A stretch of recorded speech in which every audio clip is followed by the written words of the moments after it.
Does traditional education deliver or fall short in educating and nurturing children? Introducing Aligned Learning Revolution, the show that confronts conventional norms and presents dynamic alternatives to transform education. Host Kohila Sivas tackles the foundational issues within classroom walls and advocates for holistic learning opportunities. It's time to reveal the strength of the innovative, holistic neurogrowth learning approach that goes beyond conventional teaching or tutoring methods, assuring every learner of a stress-free learning journey to unlock their fullest potential. Now, join Kohila Sivas.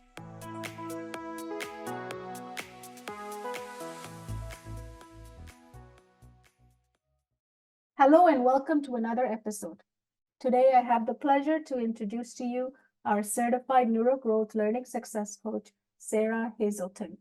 Sara has 15 years experience as a professional teacher, and she brings a wealth of knowledge and expertise to the table. Sara has a mission. Her mission is to empower children with confidence and motivation to become independent, lifelong learners. Her approach goes beyond conventional teaching. She helps students understand the why behind their learning and how it connects with their future. So let's welcome Sara Hazelton. So Sara, welcome to our podcast. Thank you for being here today. Hi, thanks so much for having me. Awesome. Tell me a little bit about yourself. I know you were a teacher and you left teaching. So tell me about that journey a little bit. Yeah, sure. I've really been involved with teaching for my whole life. My mom was a teacher, so I've always enjoyed school and spending time in her classroom growing up. And I have an early childhood education degree and license. That's preschool through grade 3. And then I added the K-12 intervention specialist licensure area. So my main significant experience would be as an intervention specialist in a public school. I served K-6 in that range. So that's where I'm coming from here. And that experience really gave me, I understood the value of an individualized approach for every student, because I was actually really blessed to be able to work one-on-one with kids or in a small group. And we always, started with a plan, right? To sit down and work with parents. We had a team. I saw that approach being so effective. So I love now that I get to do something similar, really, to create an individualized plan for every student and work holistically online. Mm-hmm. So as a teacher, you were not able to do that in the classroom. You didn't have that, luxury. No, I didn't have quite the same, the classroom just has its limitations. I felt like I did all I could, right? But there's just limitations in the classroom, right? We can't always focus on all the needs. Can't get into all of the socio-emotional things and even a lot of the cognitive stuff. There's just so much content that teachers have to get through. So I didn't enjoy that part of the teaching. So I really like how with learning success coaching, we can focus on the whole person. Mm-hmm. Absolutely. So what was your main reason for leaving the teaching? And for me, I actually left when my daughter was born and stayed home with her for a little bit. So that's been a wonderful experience for me. As far as the classroom, those limitations, I would say, I didn't get to know the kids as well. I had to follow that content piece and really get them ready for state testing. That's a huge thing, right? In the school classrooms. Just felt like I was pushing towards that end as opposed to, teaching kids how to be learners and want to be learners and motivate them throughout, to really impact their whole lives, right? Instead of focusing so much on a test or just not being able to expand in other areas of need.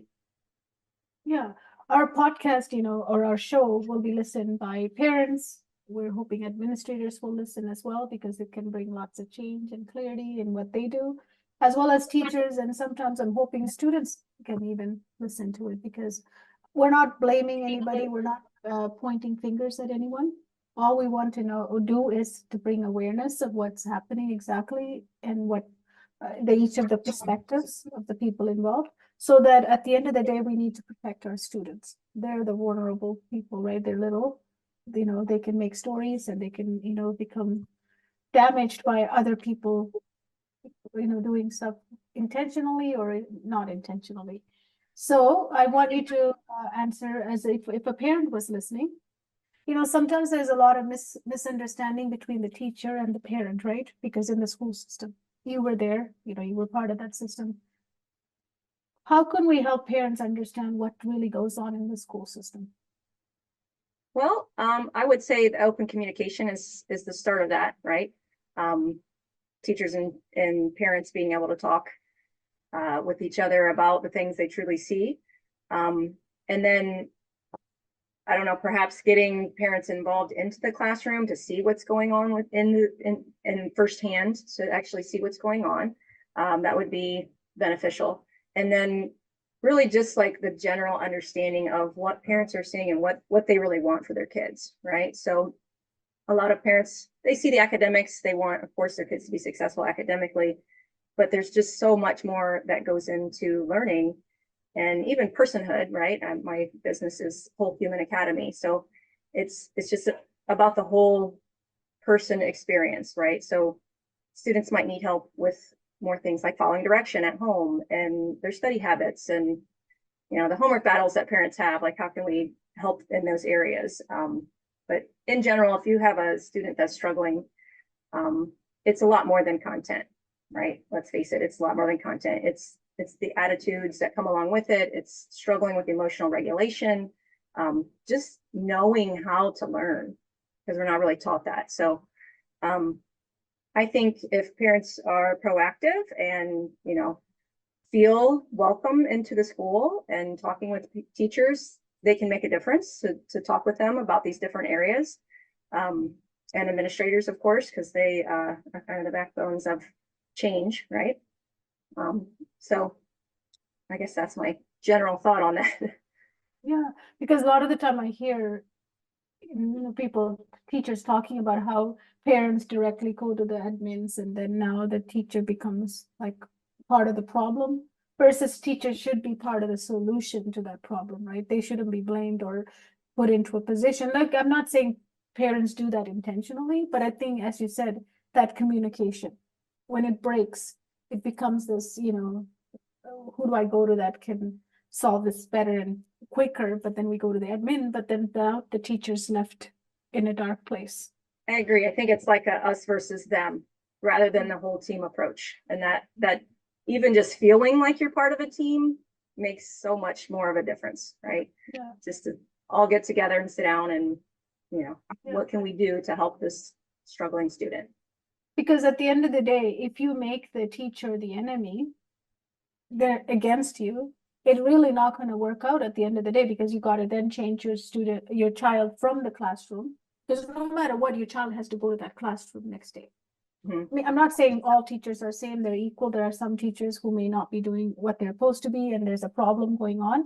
That's fine. But what I'm saying is that including them and, proactively, as you said, having that communication with them and included, then you have them part of that conversation, right? Like, we need to think about our kids. I think if I have a problem with one of my son's teacher, I want that teacher to be there so she can hear me as a parent, what I'm saying. I'm not talking behind her or him.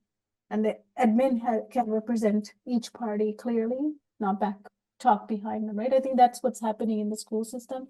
Then teachers feel like they're left out and they're thrown under the bus.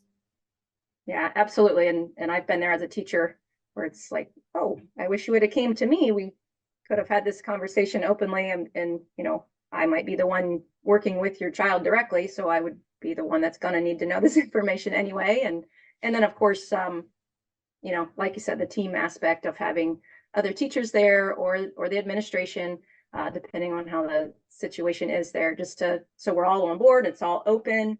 There's not the pointing fingers thing. And the blame game that of course isn't, productive. So just all being on the same page is important. And so important for our kids. anybody's kids, right? That child is the most important, precious person in that situation. So we have to be mindful. So now let's look at, now you've left and you had your daughter and you decided not to go. I think you're also thinking of homeschooling her as well, right? That's one of your thoughts. Yes, actually, I started homeschooling kindergarten this year, so that's been a fun adventure as well. I homeschool my daughter and my nephew at the same time, so it's awesome to watch growth, isn't it? Yes, absolutely. And give them that, in the young age, if there's a younger mom or dad listening to this, episode, it's really important to lay that foundation where, Absolutely. Empowerment, you're empowering your daughter and your nephew right now without any limitations. Absolutely. I'm so excited to work with young kids. I mean, my daughter, of course, and my nephew, family and homeschool, and I love that part. And then thinking about my students, I focus K-6, and a lot of times, kindergarten is so young and so fun, and hopefully it's still fun and they love it, right? It's so disheartening to hear stories of someone's kindergartner coming home, from school not excited, because that's what kindergarten should be for, right? Get kids excited about learning and prepare them for the rest of their school career. But yeah, when I work at the lower level, even as kids get older, I really do find that when there's a gap or when there's a struggle, a lot of times it's from a foundational skill at, the younger level. So it's really, really important to focus on those basic understanding and reading and the basic understandings of math, and, and why are we learning this? Like, what does this have to do with me? So that real world connection is huge for me too. Yeah, relatable. So important part of growth and learning, right? So when you're working as a learning success coach and neurogrowth, holistic neurogrowth learning success coach, your approach is different compared to tutoring, because that's one thing that parents always ask and get confused is, why don't I just hire a high school student to get my son or daughter struggling with reading or writing or math? What's the difference? Why can't they hire a high school kid? Yeah, well, a tutor generally focuses on content, right? So they want to make sure that your child is reaching those academic goals, or maybe they're even just like kind of doing homework help, or making sure the homework is done, those kind of things. That might be what a tutor does. Myself, I coach, right? I don't just work on academics. I start off with a 360-degree analysis of your child as a person, as a student. I look at things like their thinking process and how they learn best. Even at the beginning, when I do an assessment, I don't just see if they get the answers right or wrong. I want to see their processes. I want to know what they do when they get stuck. All those things impact learning, right? So that's kind of the idea of the holistic approach, where it's the social emotional, emotional regulation, that kind of piece, the action taking skills like organization and study habits, and even the perspective taking is important. Even imagine that in learning, just the soft skills of life. So I try to look at all areas and build an independent learner. So instead of giving information, I'm not like filling the child with information, right? That's kind of the idea of tutoring, where we just keep delivering content, give it. But I want to build a learner so that your child is ready to learn on their own too, so they can be independent. Absolutely. And that shifts the child from being just as you said, when you deliver, the child's job is to sit and listen and consume. They're not actively participating in many of the parts, because they are considered, you don't know this, so sit with the tutor and learn this, right? Versus when they're learning with you, it's not the way it happens.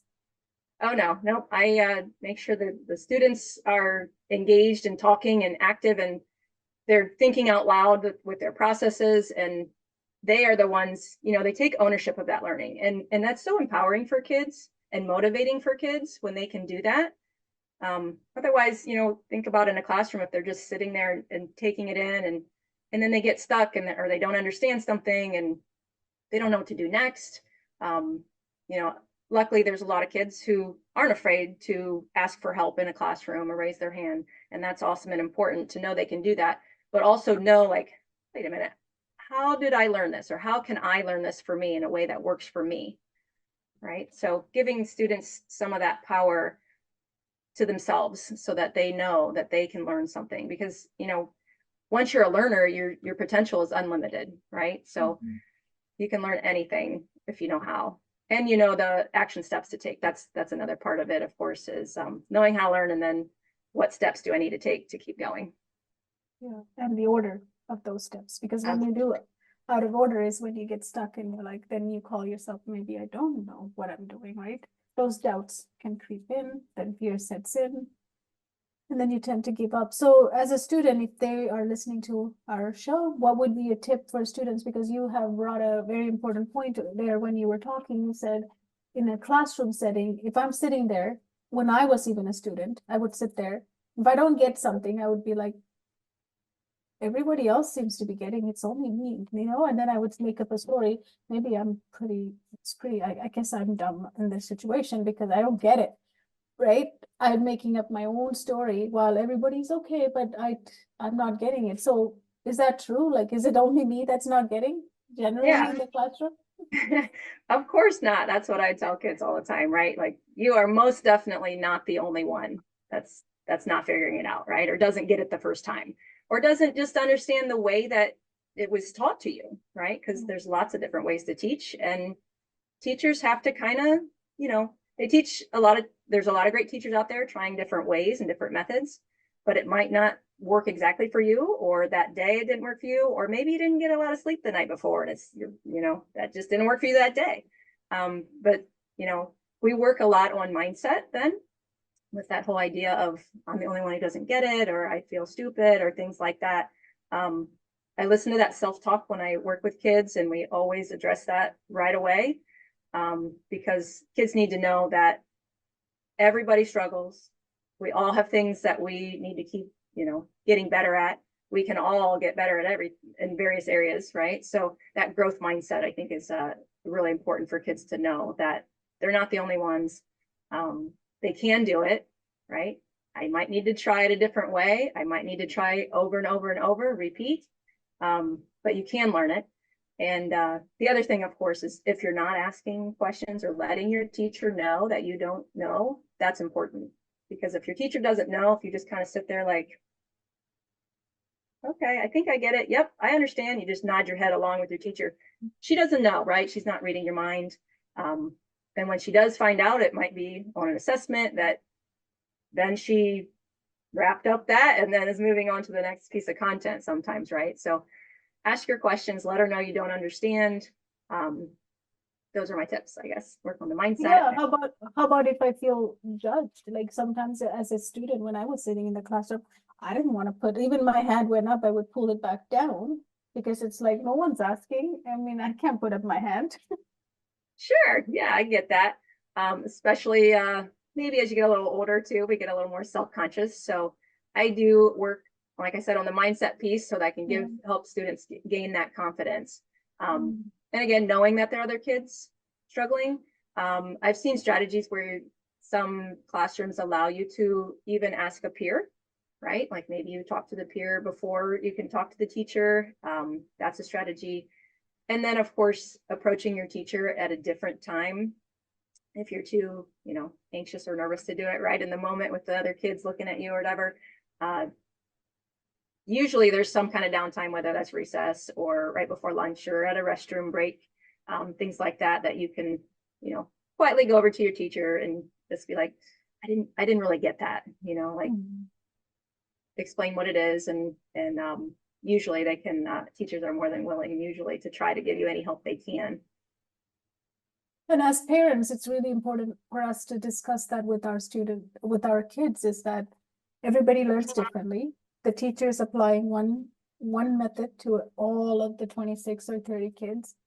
And if you have a question, I can guarantee you, as a person who avoided those questions all my life in my classroom, I can tell you there's probably half of the class also have the same questions or the misunderstanding or the confusion, you're also feeling. So if you're brave enough to put up your hand as a student in the classroom, those other half of the class is going to go like, wow, I had the same question too. She was so brave to ask.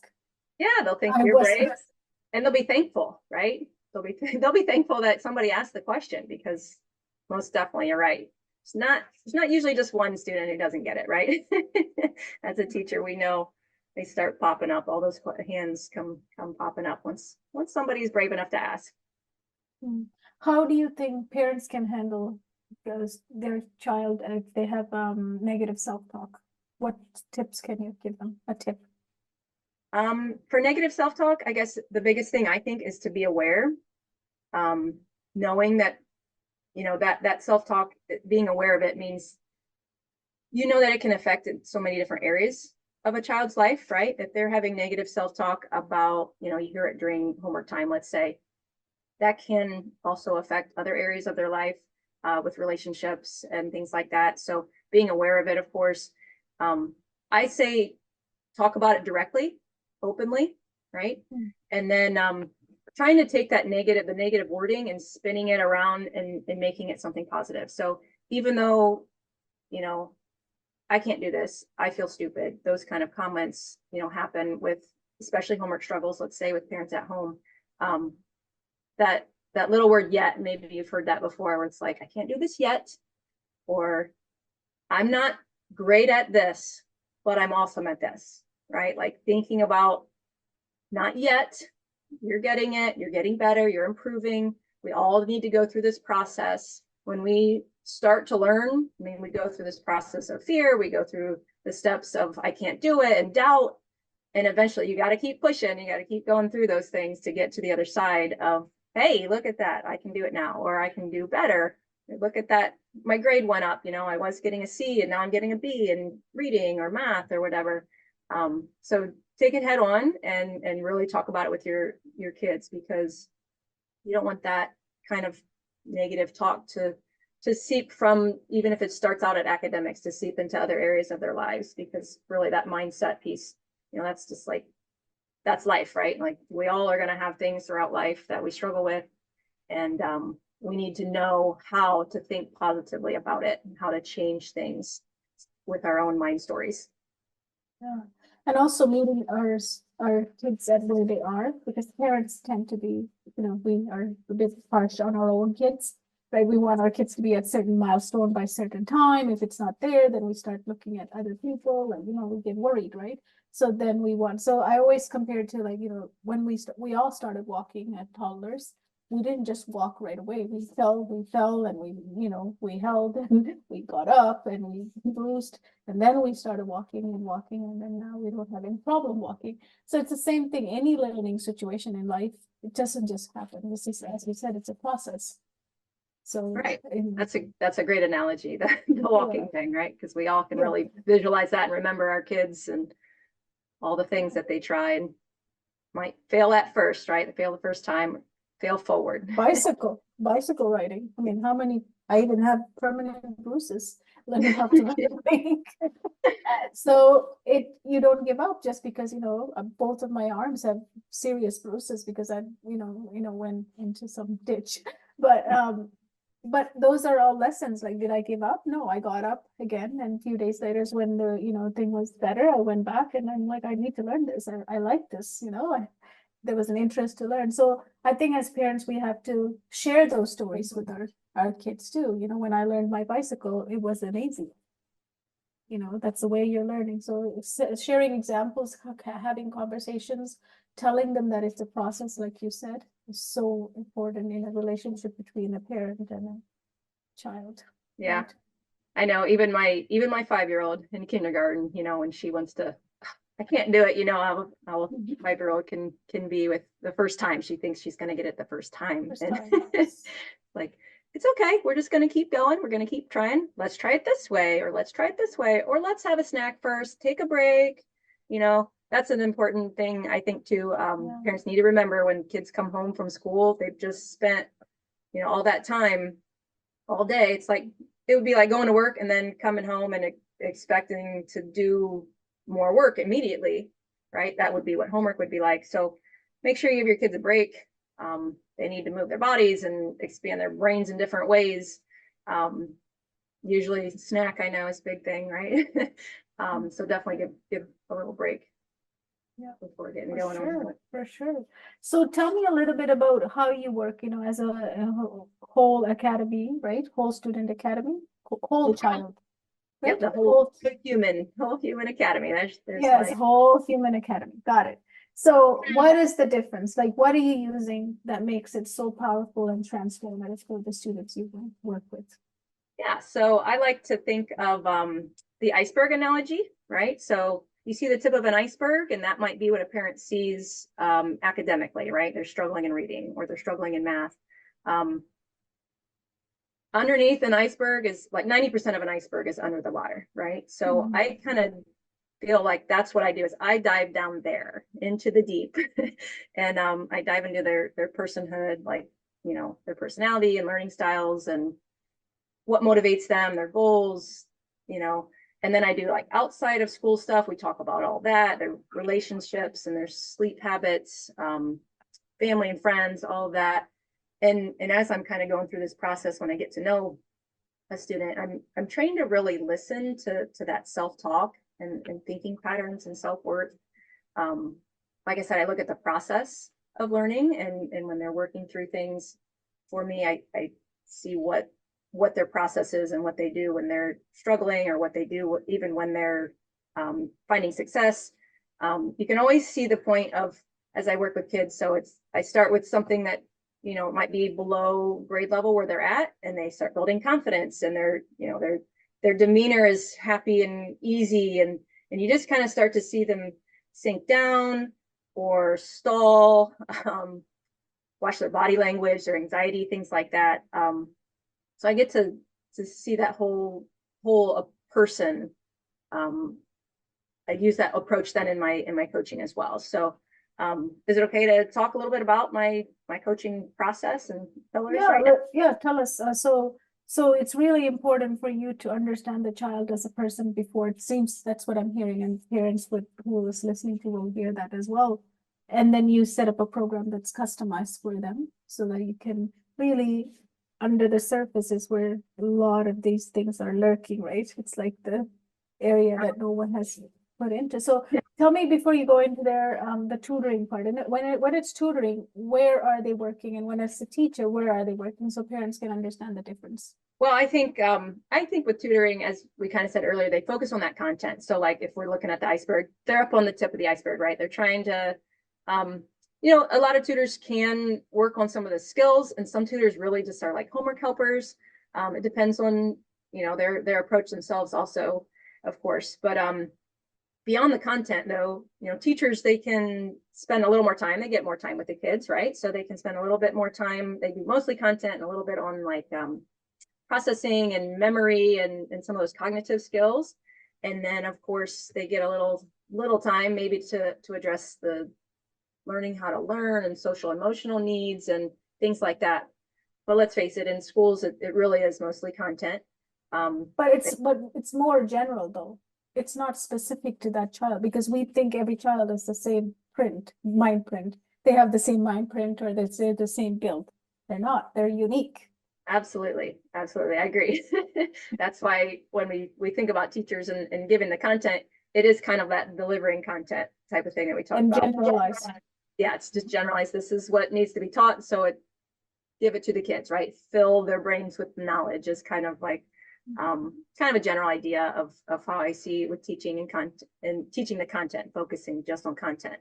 And then, like I said, with me, I get to dive into their whole personhood. So, I mean, I've taught lessons on being assertive and taking perspective and different emotional regulation kind of things, right? Like conflict resolution skills, like all those extra soft skills that are important for life, and then also important for learning, really, because, when the other day I had a student who we pulled out some reading, we had done some math and we pulled out some reading stuff, and her face just went like this as soon as I pulled out a passage. And so we paused and I'm like, oh, why, what's with the face, and the title of the story had a big word across the top. It was the name of a Greek mythology character, and she saw the title and it shut her down right away. She didn't know how to read the words, so she just wasn't anything. So we paused and we talk about it, and we use our strategies, break it apart, and oh, that's what that is. Oh yeah, I'm studying Greek mythology in school, so yes, I have seen that word before, and it just looks different. Or that piece where it's that face, that little tiny thing of that girl making that face. A teacher in a classroom does not have the time. They just don't have the She time. wouldn't have noticed it. She wouldn't have noticed And it. she wouldn't have Because noticed it, right? She's looking The 30 across the kids. room. Right. It's just, she doesn't notice it. And even if she did, it would be really hard for her to bring attention to it in the moment, especially, perhaps if that's the thing, something's right? in school. Sorry to interrupt you. That's the thing, that moment when it happens, you're helping them at the moment, not after or before, because then as children, it's hard for them to comprehend too, right? So if you do it at the moment, it's powerful. Absolutely. And then we talk too about the next time. So the next time, if you see something like this, here's what we do. We move forward into those strategies and tools and tips for kids. So if she is in the classroom next time and comes across some, whether it's the title of a book or story or something that she instantly shuts down or wants to shut down, she can remember and draw from that experience. So that is a little example, I guess. Also, you're working as a neurogrowth learning success coach, so you are rewiring those. You look at what's underneath the iceberg, and then you bring it, and then you're rewiring them. Tell us a little bit about that, because it's a huge part of your process too, right? Yeah. So it's kind of we do a lot of work with talking out loud and processing things and talking to your brain and repeating things over and over. I don't want to get too you don't want to give kids too many strategies, right? Because then they just get overwhelmed with strategies. So you stick with the same things, and we do them over and over and over until they have mastered the skill, the strategy itself. And then we work on applying it, to the academics and to things specifically that, she might work with me versus in school. How does this look in school? How does this look when it's applying to something in your home life, or maybe a relationship issue, or working with our emotions, things like that. So it's really about a lot of processing. They're thinking about the process. We think about our thinking. And with me, we talk a lot about our thoughts, right? I make sure she thinks out loud. I do a lot of modeling with that as well, thinking out loud, to make sure that we're thinking about our thinking. Yes, and that's the whole meta learning de-stress methodology that you are qualified under as well, because it's about learning to learn and learning to teach ourselves how to learn, and also becoming aware, how do I learn? I don't learn like that person. I learn the way that I learn, right? It's very empowering for students to believe that I learn differently, and that is okay. It's great I learn differently because I'm unique. Yeah, and they can build upon their own superpowers, their own special things that make them. And they learn that, like that moment how we were talking about earlier, where they don't get it in class, right? And they can tell themselves that story too, where it's I might not get this because of the way that it's being taught right now. I can learn this, and I might just have to do some other things, other strategies, and learn in the way that works for me. So it gives them that extra confidence that they can do it, right? Yeah. And you work with kids with IEP, right? That's one of the areas you work on, right? And it's hard for parents to really take that document and really understand what's being said. It's like reading your travel insurance. Just half of the stuff they say you don't even know. Or the real estate contract, you're like, okay, sure, I think I got it, right? But I don't know what that means. You have to have a lawyer beside you to interpret all that into regular language, right? So sometimes IEPs are like that for parents when they get it. I do. I agree. I've seen that. I've been a part of a lot of meetings, and how I used to run those meetings myself when I would go through the IEP. I would read for the most part what was there, or kind of summarize it, and then talk in real people terms and what that really means, what we really see, And if there's ever, if there's parents that ever want support and help understanding that, or even on the advocate side of things, I'm also able to do that to support the IEP process as well. And that's the holistic part, right? It's not just you're working with the student, you're working with the family, because when a child really needs that support, all of us has to work together. I mean, that's one of our mission, right? To make sure that the person who's vulnerable is always the child. Doesn't matter if the administrator is the teacher, the parent, they're in conflict. It doesn't matter. It's going to eventually, ultimately affect the child. Absolutely. So, yep, that team approach is really important. And parents, they start to notice things after, like with coaching, they notice things in their student and their child that it's hard to describe. I'll put it that way. A lot of parents are like, I see this change. And I don't know, it's just like, I've had parents say, well, she seems to just like even be like walking taller and getting along better with family. And, it comes down to that holistic approach, right? Where we work on the mindset and kids develop this inner confidence and they don't fight things as much with homework things. You just see these, and it's like a transformation that you just don't always know how to describe, but it might be that's what parents see first. Like sometimes, when I was involved in this process earlier, I was a tutor myself. So parents always come for the marks, right? It's always the marks that brings them first thing. It's like my child's marks have dropped, or they went to a teacher conference, parent teacher conference, and then teacher has said your child is 2-3 grades behind. And then they immediately, they got to fix the problem, because that's what parents do. We want our children to be, get help. And, with our knowledge, we find a tutor and then we ask them to help. And then immediately what we want is those struggles to eliminate.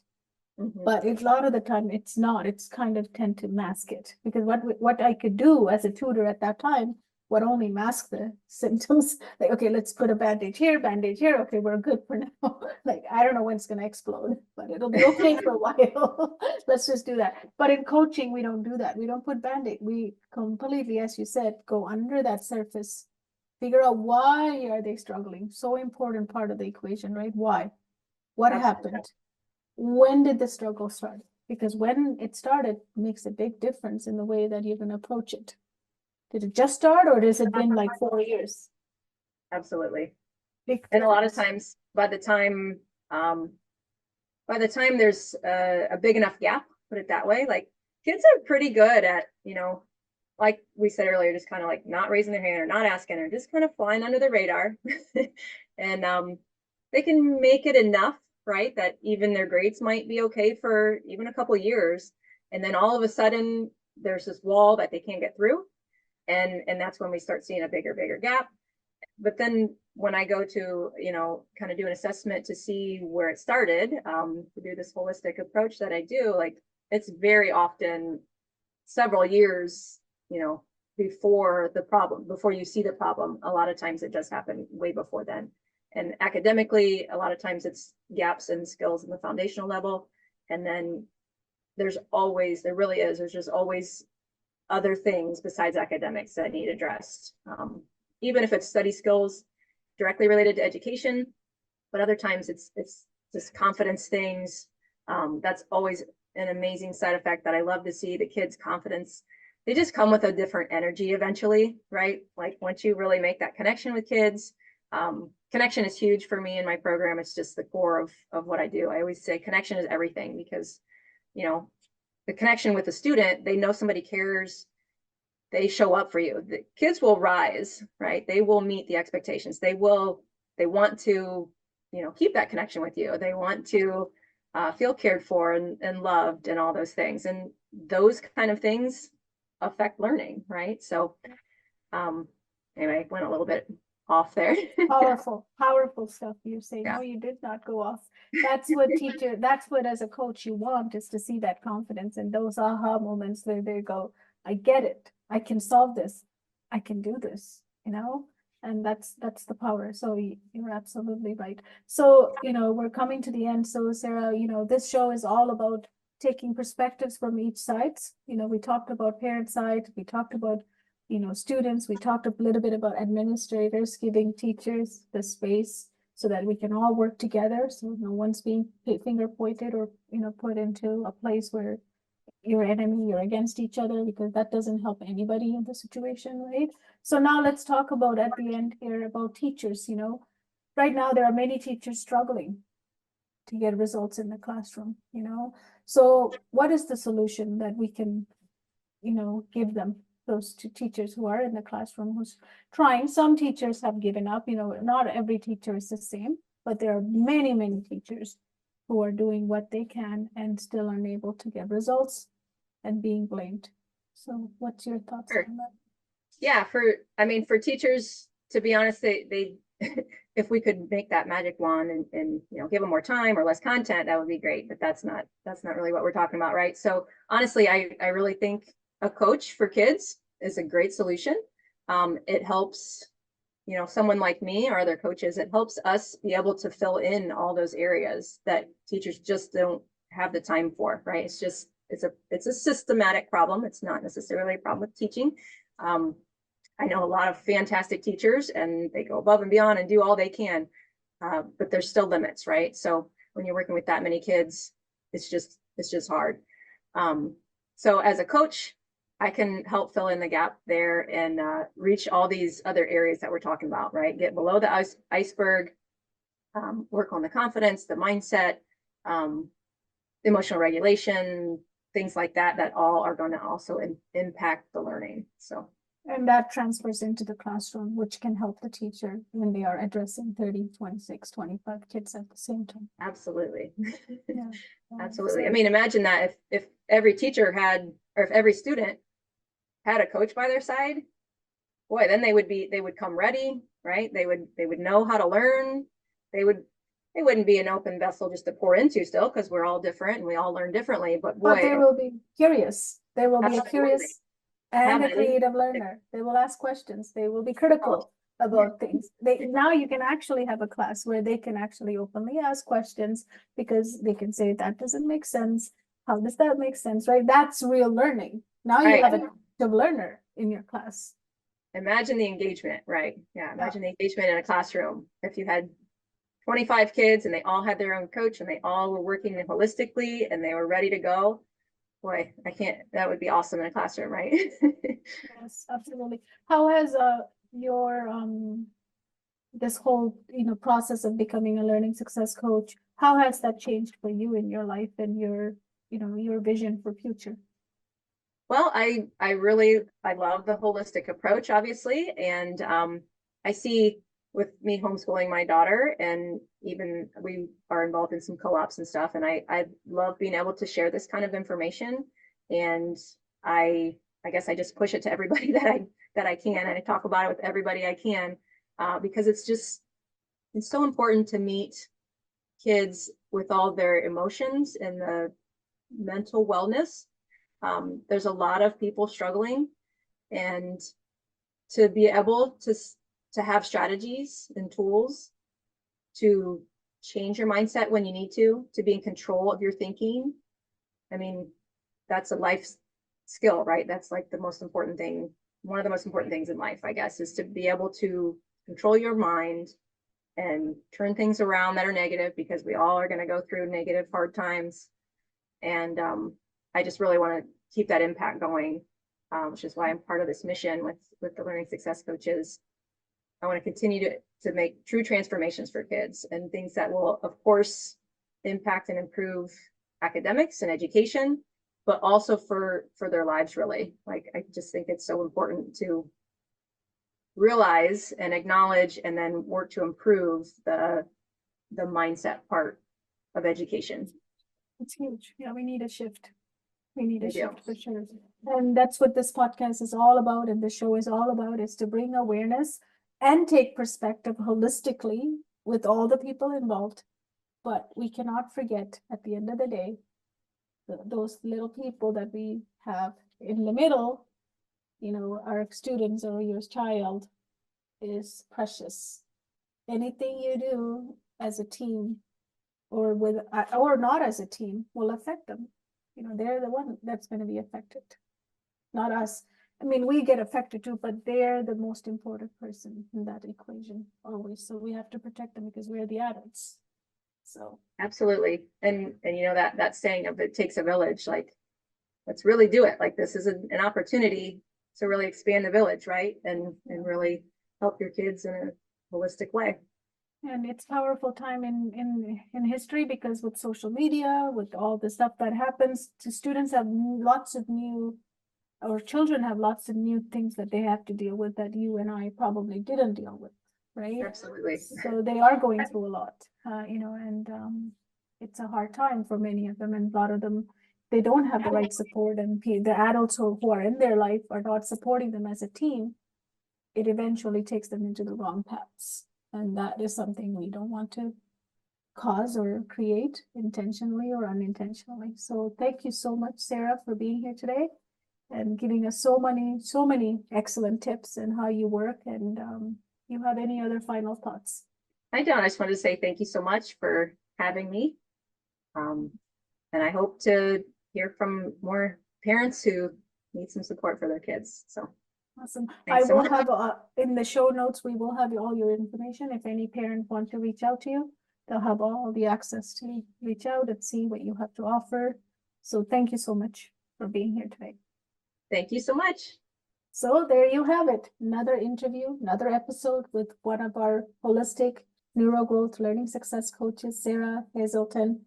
So I want to summarize some of the stuff me and Sara was talking about, and I'm going to be repeating again and again because as an educator and over 24 years in this industry, one of the things that I want to prevent is the harm that's created to the children that are part of the system where we're not working as a team, but rather we're pointing fingers and blaming, and we play this blame game intentionally or unintentionally. So it's really important as parents, you know, before, as you said, going to address it with the administrators, maybe include the teachers. I know when we are so attached, you know, it's our children's life, so it's our child's life.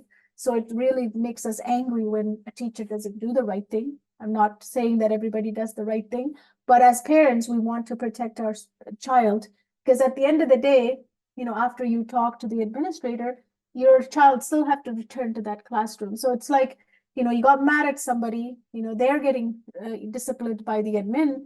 Now your child is part of that equation. They're in that classroom. So my point is that we have to protect your child.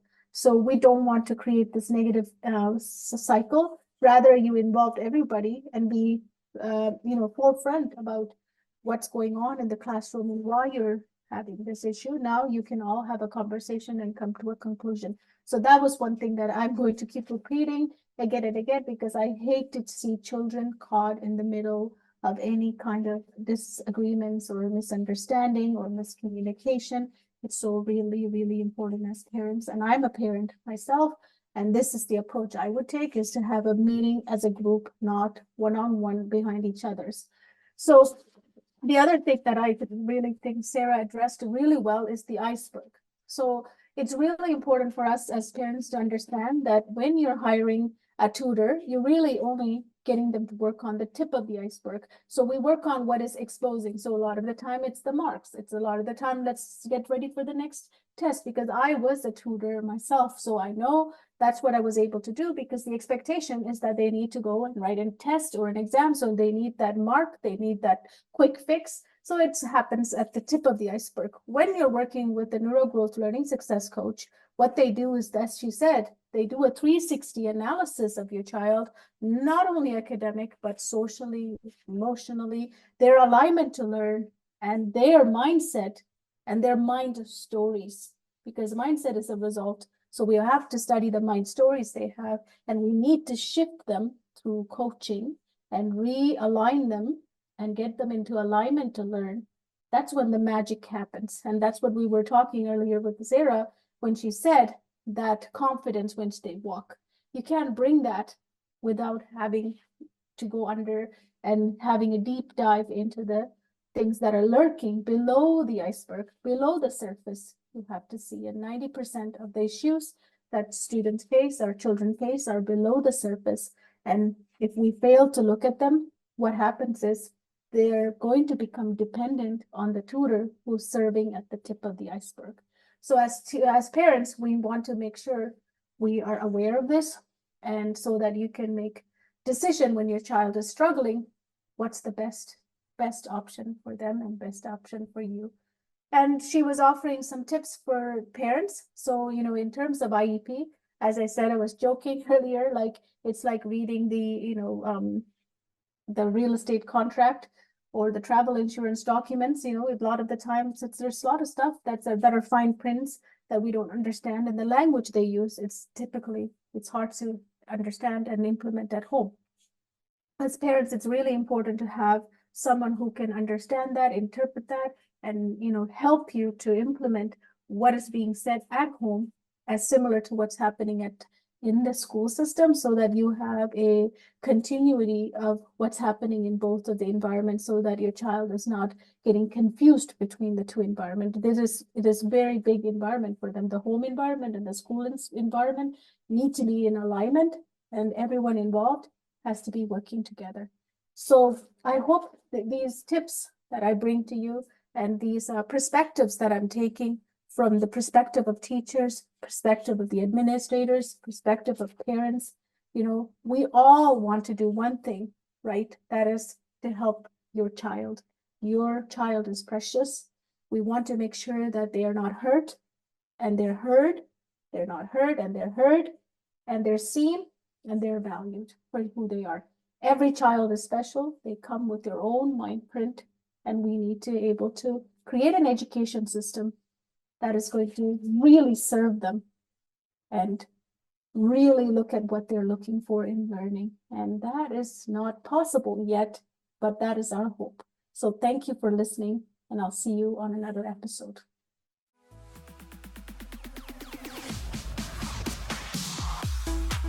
Thank you for tuning in to today's episode. Our purpose for this episode was to spark a reevaluation of the current education system. For more episodes offering practical and comprehensive strategies to enhance learning, please visit www.learningsuccessacademy.com. It is crucial to ensure that children have access to the holistic neurogrowth learning approach, enabling them to break free from the constraints of an outdated educational framework. This is your opportunity to gain insight and break away from a flawed system, setting your children on a path to lifelong success that truly nurtures their thirst for knowledge. That's all for now. We look forward to having you join us for the next episode.